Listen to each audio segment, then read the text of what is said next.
Paulo, apóstolo de Cristo Jesus, por vontade de Deus, aos santos que vivem em Éfeso e fiéis em Cristo Jesus.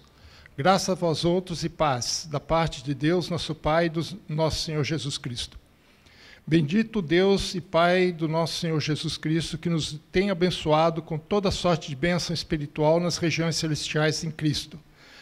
Assim como nos escolheu nele, antes da fundação do mundo, para sermos santos e irrepreensíveis perante ele, em amor, nos predestinou para ele, para a adoção de filhos, por meio de Jesus Cristo, segundo o beneplácito da sua vontade, para louvor da sua glória, da sua graça, que ele nos concedeu gratuitamente no amado, no qual temos a redenção pelo seu sangue, a remissão dos pecados, segundo a riqueza de sua graça, que Deus derramou abundantemente sobre nós em toda sabedoria e prudência, desvendando-nos o mistério da sua vontade, segundo o beneplácito que propusera em Cristo, de fazer convergir nele, na dispensação da plenitude dos tempos, todas as coisas, tanto no céu quanto na terra.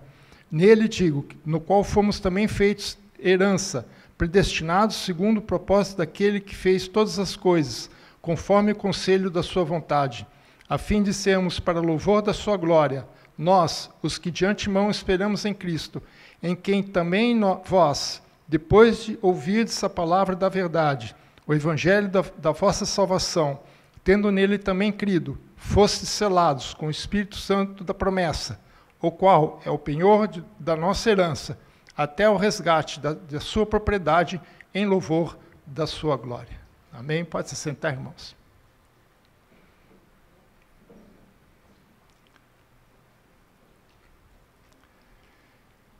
Eu particularmente gosto muito da carta aos Efésios.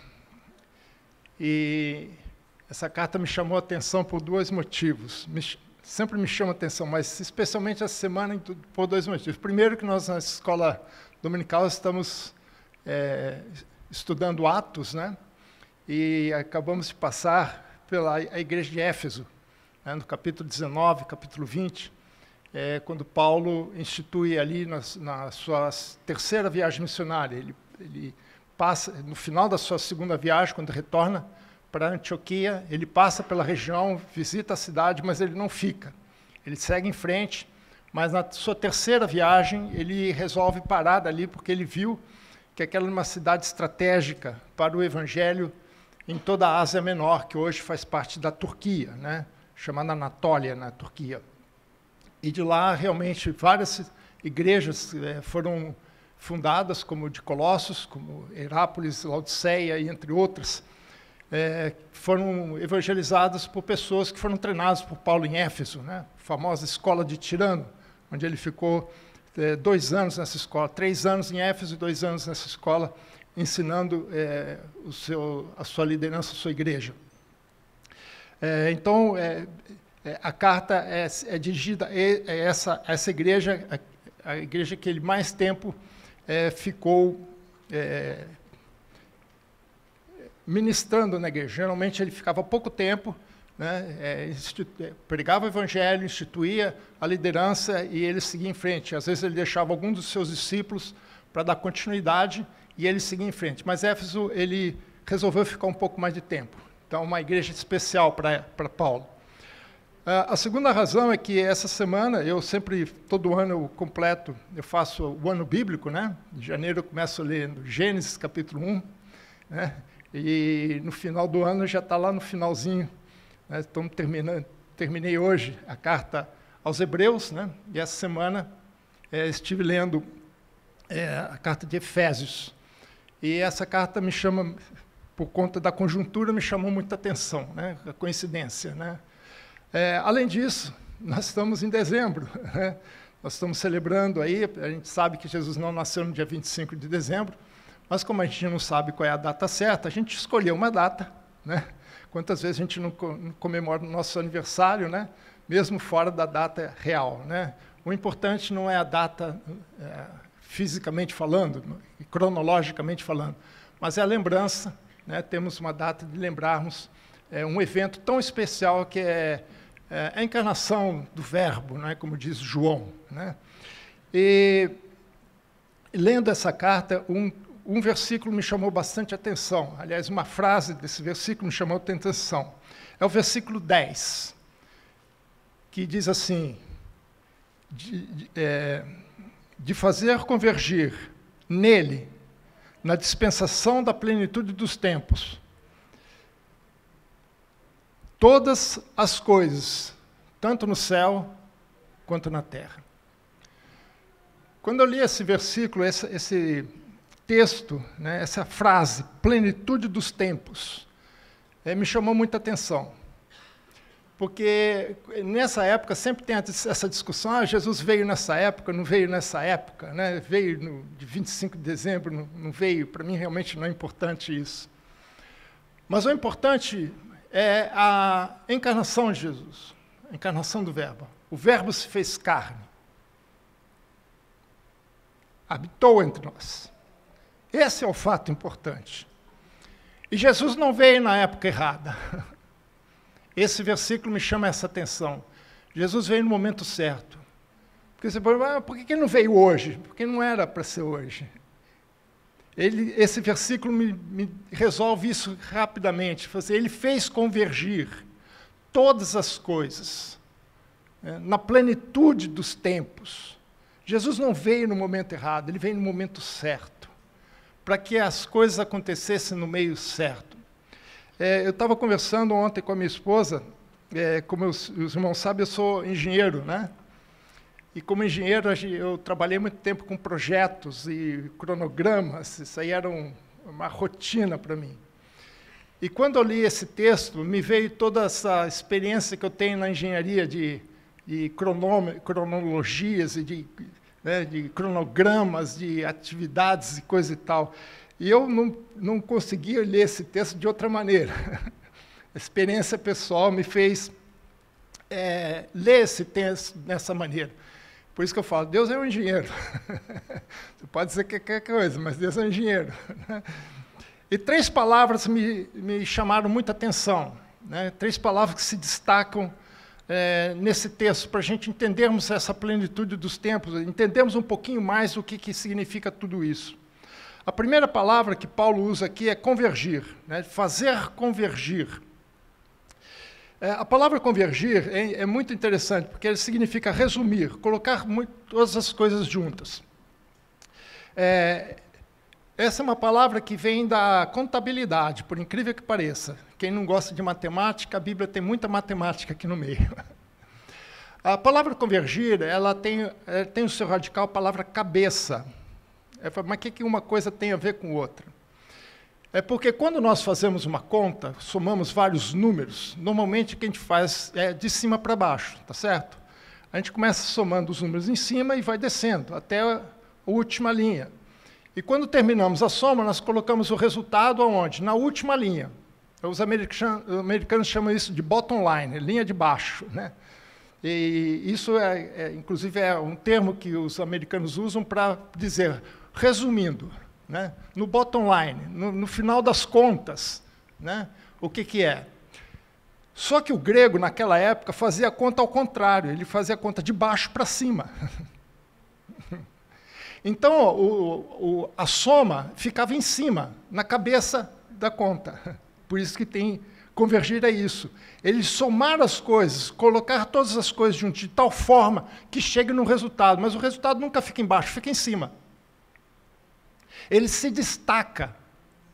Ele é o que primeiro aparece. O primeiro número que você vê numa conta da matemática, naquela época, não hoje, se faz ao contrário, a primeira coisa que aparece em cima é o número total.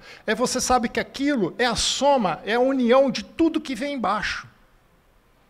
E é essa palavra que Paulo usa para dizer que fez as coisas convergirem em Cristo. Nele, aqui é Cristo, é Jesus. Então ele fez que todas as coisas se somassem, se unissem, se juntassem numa coisa só, houvesse uma unificação de todos os fatos, de tudo o que acontece, para que tudo fosse conduzido a Cristo. Ou seja, Deus fez convergir, Deus conduziu a história, conduziu todas as coisas para que o plano de salvação fosse executado. Todos os passos foram tomados. Veja que Paulo fala em 1 Coríntios 2, versículo 7.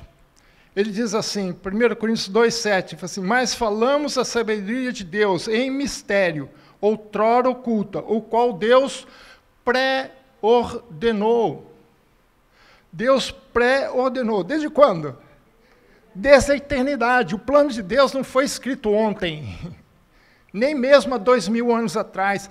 Antes da fundação do mundo, antes que o mundo fosse mundo. Ou seja, antes de Gênesis capítulo 1, versículo 1. Deus já tinha todo o seu plano, tudo escrito, determinado. Não tem plano B, irmãos.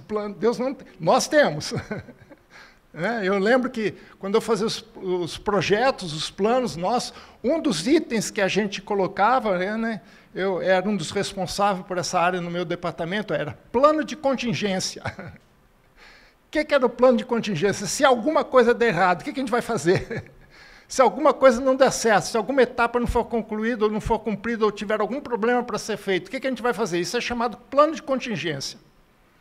É uma espécie de um plano B, vamos dizer assim, é um A2, né? Mas porque ele já estava ali dentro. Então, algum plano de contingência, alguma coisa que a gente precisaria ter no nosso plano para que aquele plano continuasse a ser executado. Mas Deus não precisa de plano de contingência. Porque Ele tem o controle da história, Ele conduz a história, Ele tem as coisas pré-ordenadas, Ele ordenou, Ele colocou em ordem. É isso que é pré-ordenou. Isso aqui na linguagem de engenharia é um projeto, é um cronograma. Né? Quem já trabalhou com cronograma sabe o que eu estou dizendo. E ele já planejou tudo isso antes, ele sabia que cada coisa ia acontecer e quando. Por isso que quando Abacuque, questiona Deus sobre a situação, e Deus, Abacuque era um sacerdote, e ele ora a Deus, perguntando Deus a situação de Israel naquela época, Deus, quando responde a Abacuque, lá no capítulo 1, versículo 5, ele fala uma coisa fantástica, ele fala assim, vede entre as nações, e olhai, maravilhai-vos, e desvaneceis, porque eu realizo em vossos dias obra tal, que vós não crereis, quando for contada. O que Deus está dizendo para Abacuque é exatamente o que Paulo fala em 1 Coríntios 2,7. Eu realizo. Eu estou fazendo uma obra. Mas acontece o seguinte, meu irmão, se eu contar para você, você não vai acreditar. Você pode não estar entendendo nada. Abacuque não estava entendendo nada. Abacuque estava ao contrário, fazendo, Deus, não é possível o que você está falando. Quando Deus contou o que ele estava fazendo, o que ele estava realizando, Abacuque pirou, surtou, falou, não é possível. Por isso que ele diz, eu realizo, eu que estou fazendo a obra. Você não vai acreditar, não adianta, a tua lógica não é a minha lógica. Você não está vendo o fim. Eu estou vendo o fim, eu tenho o plano feito. A minha vantagem no departamento é que, como eu era um dos responsáveis pelo programa, eu sabia o que ia acontecer na frente, sabia todas as etapas. Tinha departamentos que não sabia. Eu tinha que explicar, falei, não, mas espera um pouco, é que depois vai acontecer isso. Bom, então tá bom. Mas, às vezes, se Deus contar algumas coisas para nós não vamos entender. E Paulo fala que a cruz é loucura. É ou não é? Se você pensar racionalmente, pensar só com o intelecto, você pensar o que Jesus fez na cruz, você fala, isso é loucura, esse cara é doido, quem é que vai morrer na cruz? E a cruz era o pior tipo de morte que existia. Tanto que os romanos, quem tinha cidadania romana, não era condenado à cruz, era decapitado, que era muito mais rápido. Mas morre do mesmo jeito, mas não sofre tanto. Corta a cabeça, acabou. Enquanto que uma pessoa que ia para a cruz, às vezes ficava 2, 3 dias na cruz. Por isso que quando Jesus estava na cruz, no final da tarde, falou assim, vai lá, quebra as pernas dos caras, para acelerar o processo de morte. Já pensou? O cara já está lá em cima, já não está aguentando mais, ainda quebra as pernas dele. A gente leva uma pancadinha né, nossa perna, aqui no osso da perna já dói pra caramba, né? Imagina se uma pessoa pega um martelo e quebra as duas pernas. Imagina o que não sofre, né? É pura crueldade, mas isso é loucura para os homens, mas para Deus não. Deus sabe o que está fazendo, sabe qual é o propósito. Deus está realizando uma obra, Ele pré-ordenou todas as coisas. E todas as coisas, tanto no céu quanto na terra. O plano de Deus não é ele é executado na terra, mas não é só a terra que está envolvida, os céus também estão envolvidos. Né? Tudo está direcionado para que o plano de Deus se cumpra no tempo determinado. Isso é convergir. Isso é olhar a história de um plano maior, de uma ótica maior. A minha vantagem aqui em cima é que eu vejo todo mundo, todos, quem está embaixo só vai olhar quem está perto, mas a gente consegue ver longe. O que Deus está fazendo é isso, Ele está numa posição maior, Ele está olhando cada coisa, Ele sabe o que está acontecendo aqui, no meio, lá atrás, e Ele já sabe o que Ele vai fazer e atuar em cada etapa da história, e vai fazer com que tudo aquilo que Ele tenha como propósito é convergir, é somar, agregar, para que aquele plano de Deus seja cumprido.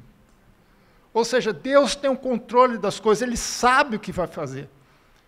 E Ele não vai permitir que nada aconteça que esteja fora dos seus propósitos. Se tiver alguma coisa, Ele corta. Essa é a vantagem de Deus. Então, Deus faz convergir as coisas. Deus tem a condução da história. Quando Cristo veio, a história já estava pronta para receber o Messias. Por isso que a segunda palavra importante aqui é dispensação. Essa é uma palavra complicada, principalmente para quem trabalha com teologia, por causa da teologia das dispensações. Mas a palavra dispensação, a palavra que não é usada muito no Novo Testamento, aparece só 7 vezes.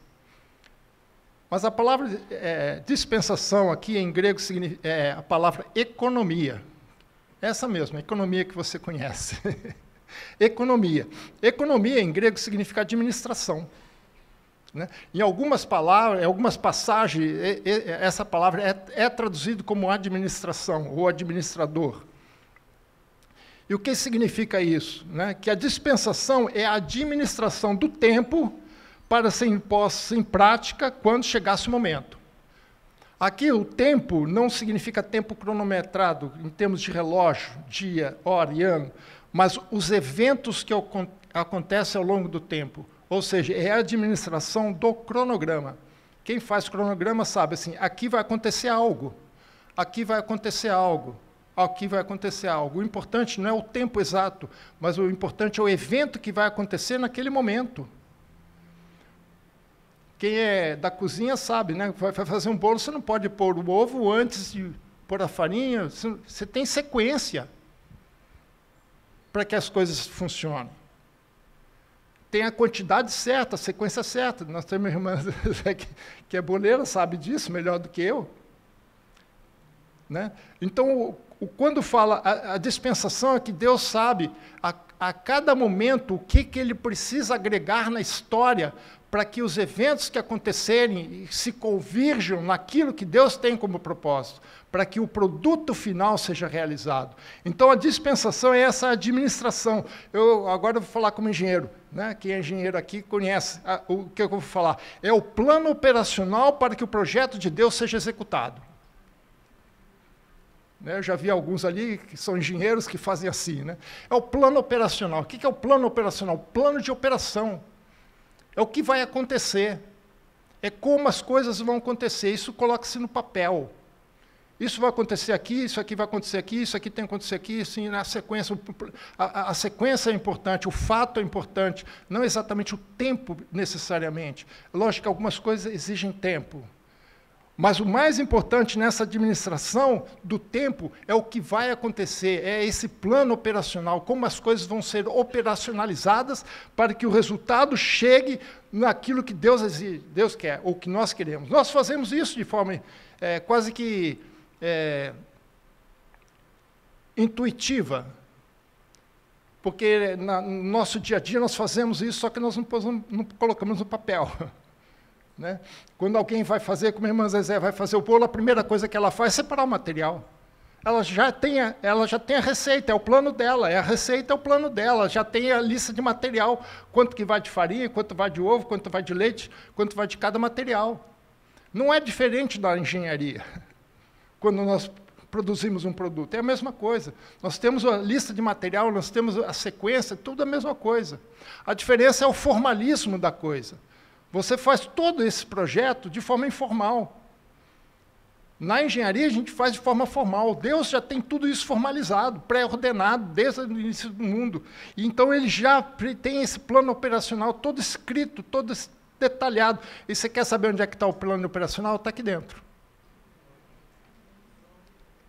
Se você ler isso aqui, você vai entender o plano operacional. Talvez você não tenha o costume de ler as coisas dessa forma. Mas se nós lemos a palavra de Deus, você vai ver todo o plano operacional de Deus. Esse aqui é o plano operacional de Deus. E ele não apenas mostra o plano, mas ele mostra a execução do plano. Por isso que Paulo fala que na dispensação, na administração dos fatos, na administração dos eventos, tudo, como fala Eclesiastes 3:1, né? Tudo tem seu tempo determinado. Tudo. Se nós temos o nosso tempo determinado, né, tempo para todos os propósitos debaixo da terra, os propósitos lá em cima da terra também tem. E você sabe por que nós fazemos esses planos? Porque nós somos a imagem de Cristo, a imagem de Deus. Deus fez isso, Deus passou um pouco dele para nós. Nós fazemos porque Deus faz, não é o contrário. Nós é que fomos criados à imagem de Deus, então Deus colocou isso em nós. E você faz isso direto, e Deus também faz isso direto. Tem tempo determinado para todas as coisas. Às vezes o tempo não chegou. E aí Paulo diz que nós precisamos estar atentos aos fatos, aos tempos, ver a mão de Deus sendo operada. É por isso que Deus chama a atenção de Abacuque, olha, presta atenção, porque eu estou operando aqui, fazendo uma obra, que se eu for contar para você não acredita. Então fica de olho, abre o olho. Esse plano operacional é interessante que se você ler, por exemplo, em Atos capítulo 7, que é a história da defesa de Estevão. Quando Estevão é preso e depois era apedrejado, quando ele vai fazer a sua defesa, você vai ver como toda a história de Israel. Se você ler aquele texto, você vai entender o que Deus fez até aquele ponto. É o resumo do plano operacional de Deus. Ele vai dizer cada coisa, quando Deus levantou cada profeta, quando Deus levantou cada patriarca, o que aconteceu com cada um, lógico, ali, muito resumidamente, mas o povo que estava escutando conhecia a história. Sabia quem era Abraão, sabia quem era José, sabia quem era Jacó, sabia quem era Moisés, sabia quem era Davi, sabia de tudo isso. Ele só simplesmente trouxe à memória alguns fatos importantes, alguns personagens importantes, mas ele estava mostrando que Deus estava operando na história de Israel para que Cristo viesse. E que eles estavam errados em não entender a história de Deus, não entender essa administração de Deus, essa dispensação de Deus, porque naquele momento, era o momento exato que Deus estava operando o seu grande plano, executando o seu grande plano, e Israel não estava entendendo. Todo tempo é determinado. Deus faz todas as coisas. Deus está no controle de todas as coisas. E veja que Isaías fala, 46:13. Ele fala assim, Isaías 46:13, faço chegar a minha justiça, não está longe. A minha salvação não tardará, mas estabelecerei em Sião o livramento e em Israel a minha glória. Não tardará. Sabe o que significa isso, irmãos? Que Deus não atrasa o seu cronograma. Nós nos atrasamos, né? Às vezes, não por culpa nossa, né? Às vezes pega um trânsito um pouquinho mais difícil, acaba nos prejudicando um pouco no nosso deslocamento, né? E às vezes a gente chega atrasado. Né? Às vezes a gente acorda um pouco tarde. Né? Por um ou outro motivo a gente pode atrasar, mas Deus não tem, o plano dele não está atrasado. Por isso que ele fala ali, a minha salvação não tardará. Com o Abacuque ele fala a mesma coisa, não tardará, a minha salvação não tardará, meu projeto está no cronograma certo, no momento certo, eu estou no controle do tempo. Nós ficamos angustiados quando as coisas não acontecem dentro do nosso projeto. Né?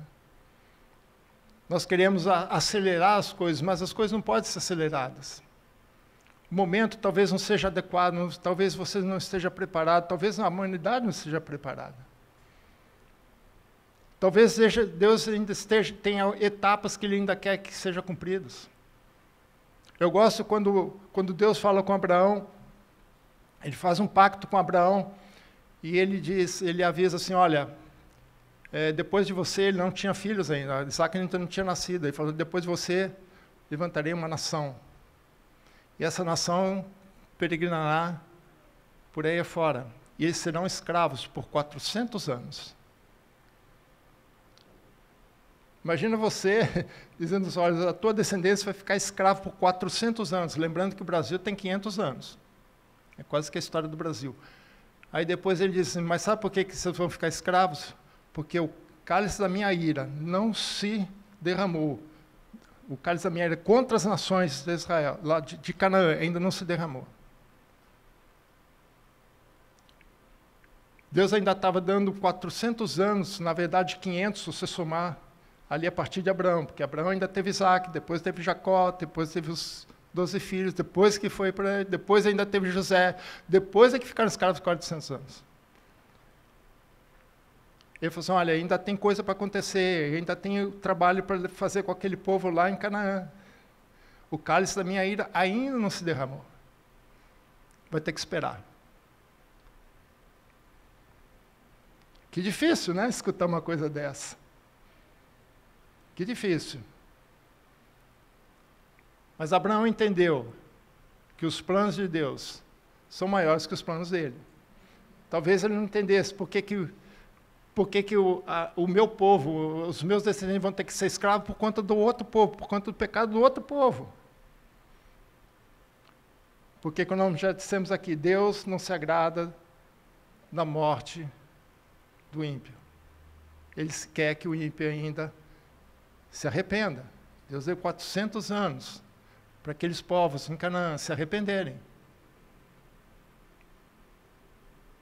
Havia etapas ainda a ser cumpridas. Talvez você pense como eu também penso. Por que Jesus não voltou?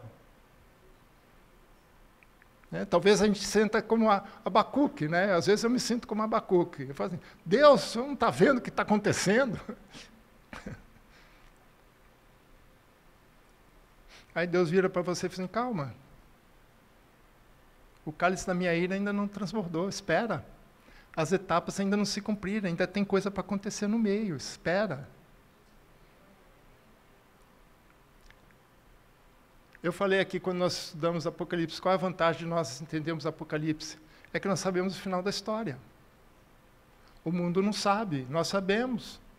Então você sabe o que vai acontecer, Deus já abriu o plano para você. O plano operacional, eu falei, aqui está o plano operacional de Deus, do início ao fim.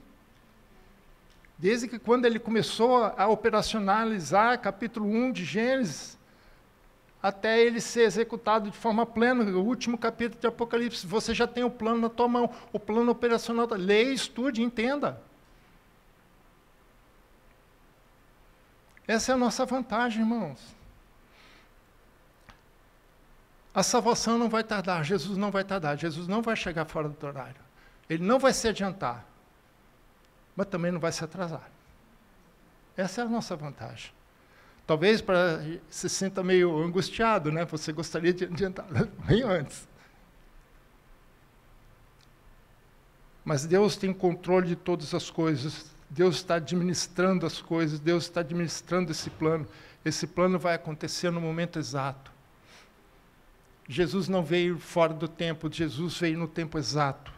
Deus preparou todos os planos, todos os fatos, para tudo convergir nele. para que todo o plano de Deus fosse executado no momento certo.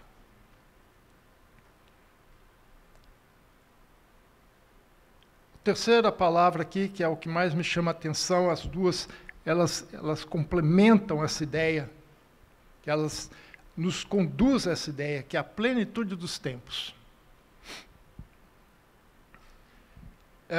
Há duas passagens que é importante a gente entender isso aqui. Elas são complementares, embora exista uma diferença pequena aqui, que talvez os irmãos ainda não perceberam, mas não se importe com isso, porque não é fácil perceber mesmo. O primeiro é esse, Efésios 1, versículo 10, né, que ele fala de fazer convergir na dispensação da plenitude dos tempos. Ele fala plenitude dos tempos, ele usa plural. Né? Interessante isso, né? Mas em Gálatas, capítulo 4, versículo 3 a 5, ele também fala da plenitude do tempo.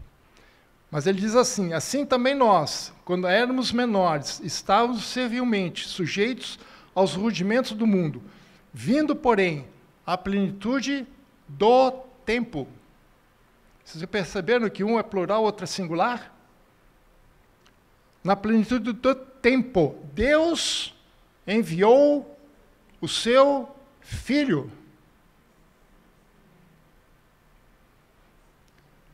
Nascido de mulher, nascido sob a lei, para resgatar os que estavam sob a lei, a fim de que recebêssemos a adoção de filhos. Aqui é um detalhe interessante, que não é só o plural, e é aqui que justifica o uso do plural e o uso do singular. Quando nós lemos Efésios, existem duas palavras para tempo em grego. Um é kairos e o outro é kronos. Kairos é tempo, momento. É um instante. Ele não tem a noção de tamanho. É um momento. Né? Como ele fala, chegou o momento, né? Chegou a hora. E cronos é o tempo sequencial, é o desenrolar, né? É o transcorrer. Quando Paulo usa em Efésios plenitude dos tempos em plural, esse kairos é o momento histórico. Ou seja, é o fato, é o evento, por isso que está no plural. É a plenitude dos tempos, dos fatos, daquilo que deveria acontecer. Não é o tempo de cronômetro. É o que eu falei, num plano, quando a gente faz o cronograma, o importante do cronograma não é o dia que há alguma coisa, mas aquilo que vai acontecer naquele momento. É o fato que é importante. E aqui o kairos, ele está destacando o fato que acontece naquele momento. Por isso que é plural. Porque existem fatos e mais fatos que convergem dentro da administração de Deus para que algo aconteça. E quando ele fala de cronos, ele usa no singular, que é a sequência desses fatos. Não existe duas sequências. Existe um único cronograma, não existe plano P nem plano de contingência, é um único programa, é a única sequência. Então o cronos vai falar sobre a sequência dos kairos.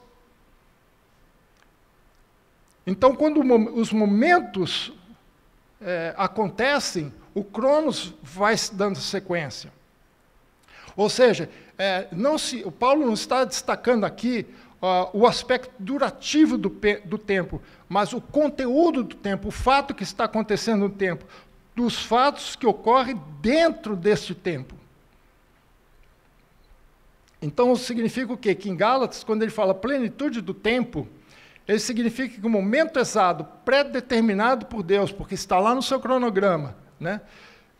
De Deus em seu plano eterno, do qual Cristo entra na história. Quando ele fala no singular, ele está falando, aqui é o momento onde o fato vai se culminar.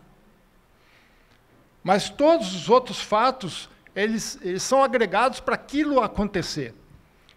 Ou seja, o Logos, que é o verbo, encarnou quando todos os fatos dentro do Kairos, dos momentos que foram eventos preparatórios, foram cumpridos, indicando que ao longo do período, ou seja, do Cronos, havia chegado ao seu final.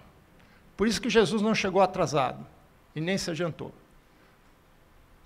Os fatos levaram à vinda de Jesus. O cronograma foi cumprido.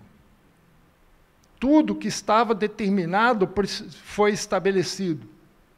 Ou seja, embora o plano de Deus tenha sido estabelecido na eternidade, esse plano se concretiza no tempo, quando tudo o que foi estabelecido se completa. Por isso que Cristo tinha que chegar naquele momento. Veja que Paulo fala, para entendermos isso, veja que Paulo fala no capítulo 3, versículo 11. Ele diz assim: segundo o eterno propósito que estabeleceu em Cristo Jesus, nosso Senhor, pelo qual temos a ousadia e acesso com confiança, mediante a fé nele. Ou seja, quando ele fala que o tempo estabelecido se cumpriu, ele está dizendo que esse eterno propósito, que foi estabelecido em Cristo Jesus, chegou no seu final. O plano de Deus foi cumprido. E é isso, irmãos, você não vê somente na história bíblica, você vê também na história mundial. Quando eu estava pensando nisso aqui, um pouco de fatos históricos, para vocês entenderem o momento não só bíblico e teológico dentro da história de Israel, mas também o mundo estava preparado. Todo o contexto histórico estava preparado. Eu vou dar 3 exemplos para vocês. O primeiro, o surgimento da cultura grega. O que ela colaborou com a vinda de Jesus e com a expansão do Evangelho? Por 2 motivos. Primeiro, pela disseminação da língua e da cultura grega. Quando Jesus vem, quando a igreja surge, ela surge no Império Romano. Os romanos falavam latim. Eles não falavam grego, mas a Bíblia foi escrita em quê? Em grego. Sabe por quê, irmãos? Porque Alexandre o Grande, quando ele expandiu o seu império, ele tinha uma visão messiânica dele mesmo, de levar a cultura e a língua grega para o mundo. Ou seja, naquela época, se falava grego como se hoje fala inglês. Onde você vai, você tem que falar inglês. Naquela época, onde você ia, você tinha que falar grego. Então, para onde você fosse, você tinha gente que falava a mesma língua que você. Isso facilitou o Evangelho. Paulo não precisou falar, Paulo era um poliglota, ele falava hebraico, grego e latim. Mas todo o Novo Testamento foi escrito em quê? Em grego. E sabe o que mais? 2 séculos antes de Cristo, o Antigo Testamento, que nós chamamos de Antigo Testamento, que é a Bíblia dos Hebreus, foi traduzido para o grego, se chama famosa Septuaginta. Sabe o que isso facilitou para o Evangelho? Que a Bíblia foi acessada também por não-judeus. Quando você vê, por exemplo, Teófilo e outros, o eunuco, eles conheciam a Bíblia, porque eles tinham a Bíblia em grego na mão, porque eles conseguiam ler. Convergindo todas as coisas. Depois, outro ponto importante que ajudou com outro fato histórico é a presença dos romanos. Só para a gente ter veja como Deus trabalha nos detalhes. Também 2 fatos importantes para a vinda dos romanos, é a infraestrutura e a paz. Ou seja, as províncias romanas estavam pacificadas, os romanos não toleravam rebelião. Então você podia viajar em paz, por onde você quisesse. Você não tinha problema apesar de sempre ter, né? Mas se tivesse ladrão, se tivesse assaltante, os romanos iam lá e acabavam com eles. Havia corrupção, mas isso é em outro nível. Mas você podia viajar com tranquilidade. Você vê Paulo viajando, apesar que ele fala que também teve mãos salteadores, mas as províncias estavam tudo em paz, não havia conflito, você podia viajar à vontade. E também eles tiveram grandes investimentos em infraestrutura, principalmente em estradas e na intensificação da navegação. Se você ler Paulo, principalmente na 3ª viagem missionária, você vê Paulo andando de navio para todo quanto é canto. Isso permitiu a expansão do Evangelho. Você podia levar o evangelho, você podia caminhar, você tinha rotas, estradas para onde você ia, e eram estradas boas, irmãos.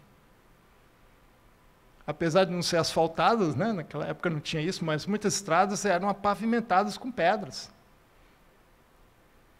Você podia se deslocar em todo o império, levar o evangelho para onde quisesse. Paulo fez isso. Veja como Deus preparou o mundo para receber Jesus. Não foi só Israel, mas Israel também colaborou, né, com a vinda. O principal deles foi o ressurgimento da esperança messiânica. Isso fez o que estava acontecendo, o domínio dos 4 grandes impérios, né, Babilônia, Medo-Persa, os gregos e os romanos, trouxe a eles uma vontade grande de trazer o Messias de volta.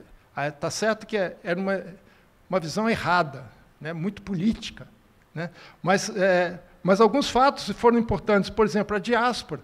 Havia judeu em tudo quanto é parte. Quando o evangelho chegou em Roma, já tinha judeus lá. Para onde você fosse, tinha judeu. O que isso ajudou? Quem está lendo Atos, vê que Paulo, quando chegar numa cidade, a primeira coisa que ele procurava era uma sinagoga. Pessoas que conheciam o evangelho. E muitas das sinagogas eram frequentadas por prosélitos, pessoas que não eram judeus, que conheciam a palavra através da Septuaginta e que aderiam à fé judaica. Isso estava preparado. A diáspora, a dispersão dos judeus pelo mundo inteiro. A Alexandria foi um grande centro de cultura judaica, foi lá que a Septuaginta foi traduzida. Isso permitiu que o evangelho se espalhasse com grande propriedade naquela época. No Pentecostes, você vê ali no capítulo 2 de Atos, você vai ver judeus de toda a parte do mundo. Tudo preparado. Nada foi coincidência. E um fato também importante que aconteceu no 2º século antes de Cristo, no ano 167, foi a revolta dos Macabeus, liderado por um sumo sacerdote de Matatias, e isso ressurgiu dentre eles uma esperança messiânica, a vontade de trazer o Messias. Era algo que estava esquecido dentro deles. Quando Cristo veio, ele não teve teve oposições, isso é fato, mas ele também teve muita receptividade, porque muitos esperavam a vinda do Messias. Então Jesus não veio no tempo errado, Jesus veio no tempo certo. A história mostra isso. Deus fez convergir todas as coisas, Deus administrou todos os fatos, todos os contextos, para que quando Jesus viesse no momento certo. É isso que nós celebramos no Natal, irmãos. Não é a data, mas é o evento. Eu li uma paráfrase desse texto que eu achei interessante, que diz assim: quando todos os tempos e épocas que Deus fixou por sua própria autoridade tiverem se completado, o eterno propósito de Deus, o qual ele planejou em Cristo, alcançará completa realização. Vou repetir, irmão. Quando todos os tempos, todas as épocas que Deus fixou, Deus é quem fixou, pela sua própria autoridade, estiverem completos, o eterno propósito de Deus, o qual ele planejou em Cristo, alcançará plena realização. Jesus veio na plenitude dos tempos, não antes, não depois. Veio no tempo certo. Por isso que Gálatas diz, né? Vindo, porém, Gálatas 3, 4 e 5. Vindo, porém, a plenitude do tempo, aqui é o Cronos, é o ápice da cronologia de Deus. Deus enviou seu Filho no momento certo. Dentro do planejamento de Deus, Deus enviou o seu Filho, nascido de mulher, encarnando entre nós. Isso é o que nós celebramos, irmãos. É o plano de Deus. o projeto de Deus, Deus no controle, Deus executando, projeto operacional de Deus sendo executado às nossas vistas. É isso que nós celebramos, irmãos. Que nós não olhemos o Natal simplesmente por data, 25 de dezembro, ou qualquer coisa desse tipo, mas ver esse plano, essa plenitude de Deus no controle da história, para que todos os projetos e planos dele sejam executados na vida nossa. Amém? Que vocês, nesse Natal, né, nesse final de ano, comecem a olhar o Natal um pouquinho diferente, né? Na plenitude dos tempos, Deus enviou Jesus, nascido de mulher, o Verbo se fez carne e habitou entre nós. E vimos a sua glória, glória como do unigênito do Pai, cheio de graça e de verdade. Que isso seja uma realidade na tua vida, irmãos. Que você coloque os seus olhos naquele que é a plenitude dos tempos, projeto final de Deus nas nossas vidas. Amém? Vamos colocar de pé?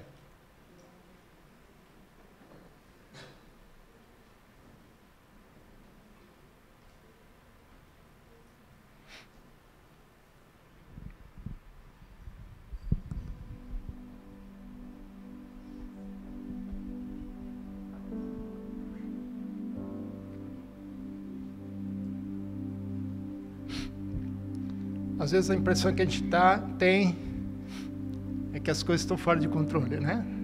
E estão, irmãos, estão fora do teu controle.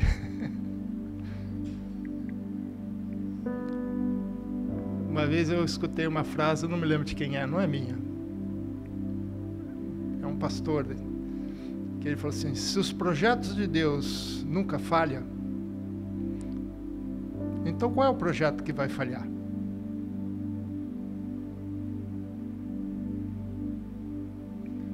Para o nosso projeto não falhar, nós temos que estar alinhados com os projetos de Deus.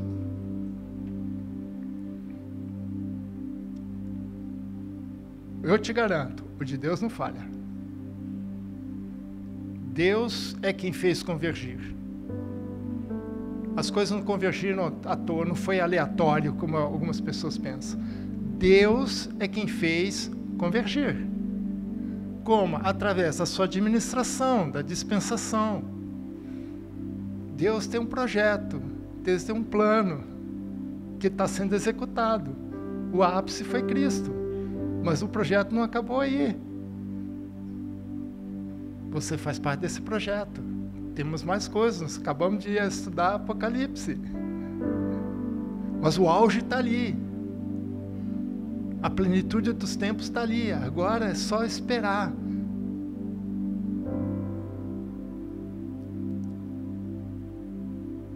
Que nesse tempo presente, meio a toda essa confusão, nós não olhemos para os planos humanos que a gente tem visto aí, né? Tem dado uma confusão. Eu tenho acompanhado, e às vezes até desisto um pouco de acompanhar, para não, a minha cabeça às vezes entra em parafuso, né? Eu fico pensando, quanta insensatez. Quanta insensatez. Mas nós temos alguém lá em cima que não tem nada de insensato, muito pelo contrário, sabe o que faz. E é por isso que nós estamos aqui, porque Ele executou esse plano, para que você hoje estivesse aqui presente.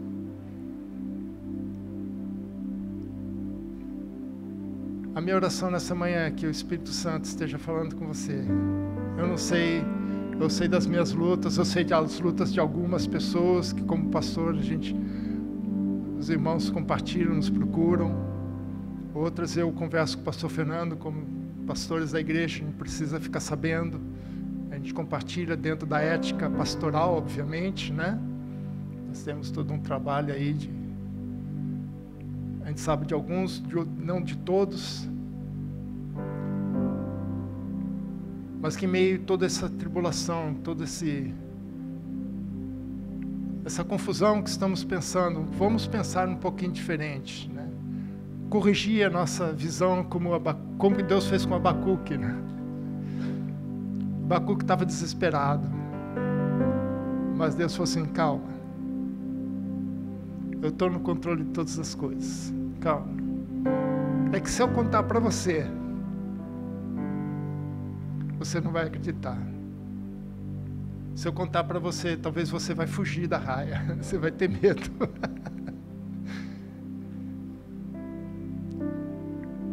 Talvez se Deus falasse para você: olha, eu vou fazer isso e isso na tua vida. Hoje nós estávamos lendo sobre Paulo, né? Paulo voltando para Jerusalém, cada cidade que ele passava tinha um profeta: você vai ser preso. Você vai ser preso. Não tinha uma parada que ele fizesse, não tinha um profeta que falasse: você vai ser preso. Mas Paulo não desistiu, mesmo sabendo que ele ia ser preso. Que você não desista, irmãos. Porque na plenitude dos tempos, Deus vai cumprir a sua obra. Nada tarda. Tudo no seu tempo exato. Eu sei que é difícil, mas para isso Deus nos disponibilizou uma ferramenta muito boa, chamada Espírito Santo, para que você seja capacitado e habilitado para continuar nessa caminhada, até que Deus complete a sua obra em nossas vidas.